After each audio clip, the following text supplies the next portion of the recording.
అండి, ఇవాళ మనం లంచ్లోకి క్యాబేజ్ ఎగ్ ఫ్రై ఎలా తయారు చేయాలో తెలుసుకుందాం.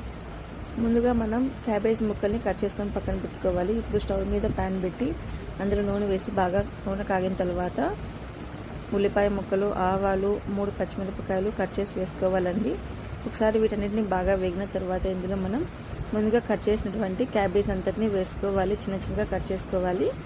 క్యాబేజ్ అంతటిని వేసుకొని 2 నిమిషాల పాటు మంట లో టు మీడియం ఫ్లేమ్లో పెట్టుకొని పచ్చివాసన పోయేంత వరకు వేయించుకోవాలి. వేగిన తర్వాత ఇందులో రుచికి తగినంత సాల్ట్ అలాగే పసుపు కూడా యాడ్ చేసుకొని మరొకసారి బాగా కలుపుకోవాలండి. అడుగు అంటకుండా కలుపుకున్న తర్వాత మూత పెట్టి ఒక 5 నిమిషాల పాటు బాగా మగ్గనివ్వాలి. చూస్తున్నారు కదా, మగ్గిన తర్వాత మూత ఓపెన్ చేసి చూస్తే మరొకసారి బాగా కలుపుకోవాలండి. కలుపుకున్న తర్వాత ఇందులో రుచికి తగినంత కారం కూడా యాడ్ చేసుకొని మరొకసారి బాగా కలుపుకొని మరొక 5 నుంచి 6 నిమిషాల పాటు మూత పెట్టి మగ్గనివ్వాలి. మగ్గిన తర్వాత ఒకసారి బాగా కలుపుకొని ముందుగా మనం తీసినటువంటి 4 కోడిగుడ్లు పగలగొట్టి వేసుకోవాలి. పగలగొట్టి వేసుకున్నాక వెంటనే కలిపేయకండి. ఒకసారి పెనుమల అలా కుదిపిన తర్వాత మూత పెట్టి 2 నిమిషాల పాటు ఉండనివ్వాలి. ఉండిన తర్వాత మరొకసారి మూత ఓపెన్ చేసి ఎగ్స్ అన్నిటిని బాగా కలుపుకోవాలండి.